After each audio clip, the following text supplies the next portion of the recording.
Okay friends, one of the first things we need to do to get started is to safely raise and support the truck so the front wheel is off the ground. After that, go ahead and remove this center cover, and then we'll remove our 6 lug nuts.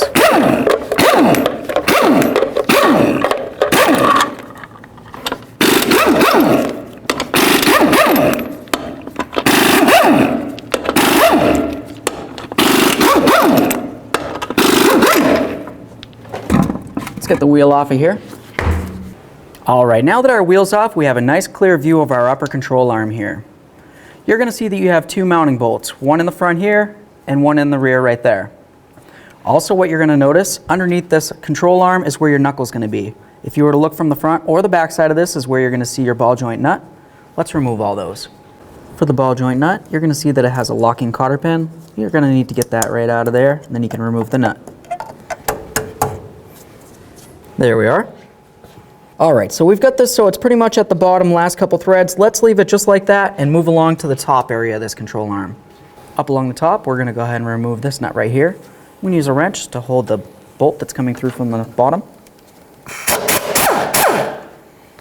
That out of there. Let's try to get as much slack with this ABS wire as possible. So now we're going to take a pickle fork and a hammer. I'm going to come right in between this area here. That's going to be in between the upper control arm and the knuckle itself.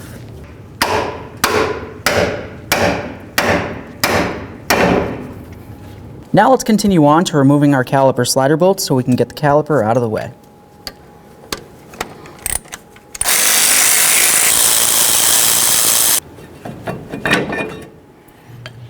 Let's carefully hang this so it's putting no pressure on our flex hose. Let's just go ahead and put a lug nut on here to hold our rotor so it can't fall off.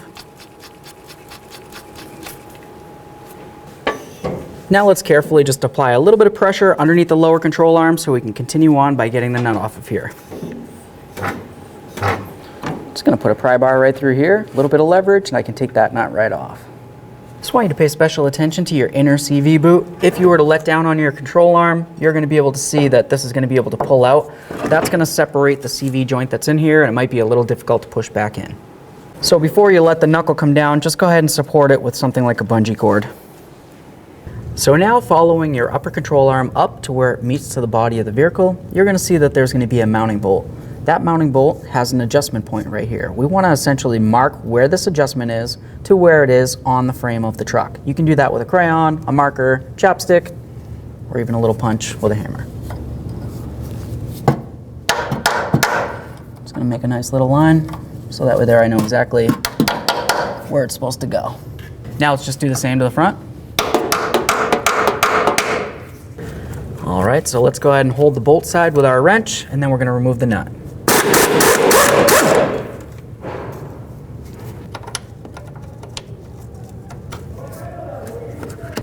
Now before we remove the rear bolt, let's go ahead and loosen up this front bolt as well.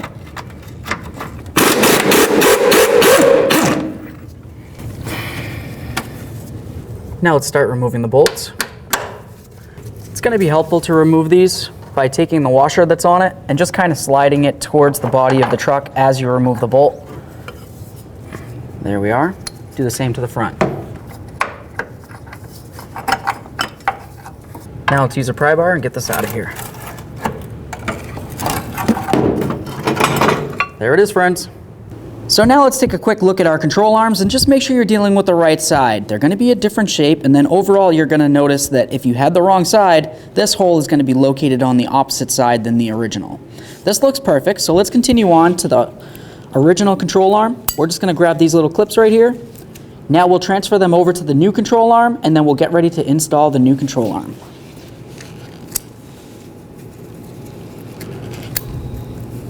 Okay, let's get this control arm into the truck. I'm just going to bring it right over here.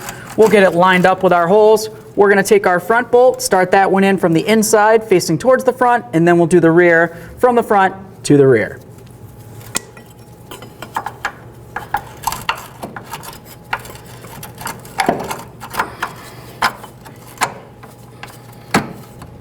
Now as you install these, you just want to make sure that the cam adjuster is facing in the same direction as when you uninstalled them.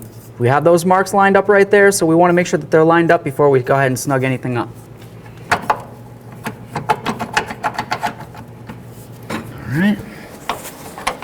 Get our nut on there. Cut our adjuster. Start the nut on there. We'll do the same to the other side.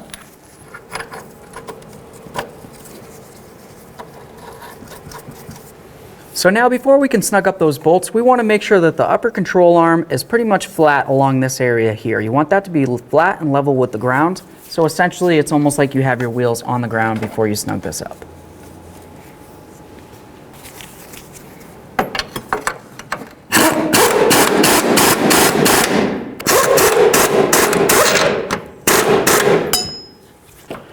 Now let's go ahead and torque these to 85 foot-pounds.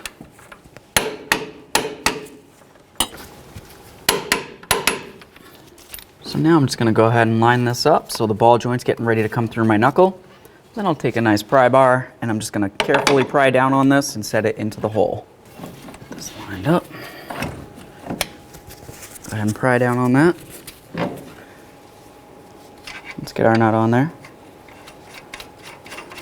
Now let's go ahead and snug this up. The torque for it's supposed to be 61 foot-pounds, but as you can tell, there really isn't very much room to try to get a torque wrench with a socket in here. Just go ahead and make sure that it's nice and snug.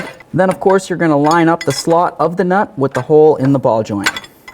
Once you have your ball joint nut tightened to 61 foot-pounds, you need to continue tightening until you get to the very next slot that lines up with your mounting hole for your cotter pin.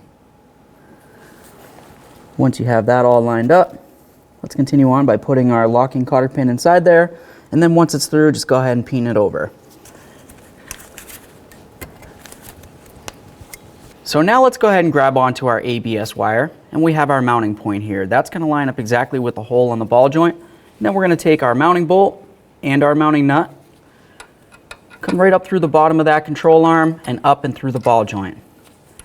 Go ahead and start that nut on there, bottom it out, and then we're going to torque it to 17 foot-pounds.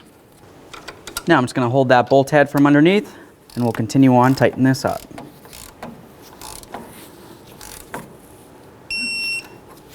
Now let's go ahead and install our grease fitting.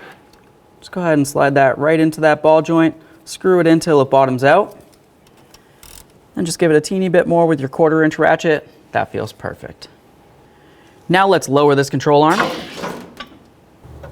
Let's make sure we pump this up with some grease. You want to pay attention to that upper ball joint boot and make sure that it expands a little bit, but you don't want to keep going necessarily until the grease comes out of the boot per se. Let's make sure we secure this ABS wire. Now let's continue on by putting our caliper back on here. Now it's going to be time to torque these caliper sliders. I just want to pay quick attention to the type of brakes that you have. If you have drum brakes in the rear, you want to go ahead and torque these caliper sliders to 38 foot-pounds. If you have 4-wheel disc brakes, which means you have disc brakes in the front and the rear, you're going to go ahead and torque these slider bolts to 15 foot-pounds. Now before we go ahead and get the wheel up on here, we just want to take a quick peek and double check to make sure everything's nice and snug. You want to make sure, of course, your slider bolts are tight and, of course, the ball joint's nice and tight along the way. Other than that, just pay quick attention to the flex hose right here. Make sure the caliper hasn't been twisted and this doesn't look like a little pigtail or curly Q. This looks amazing. Let's continue. Let's go ahead and get that lug nut off of there.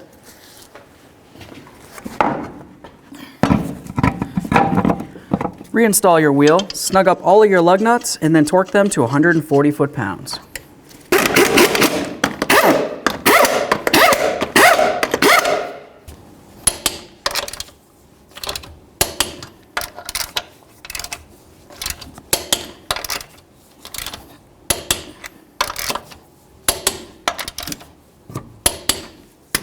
Torqued.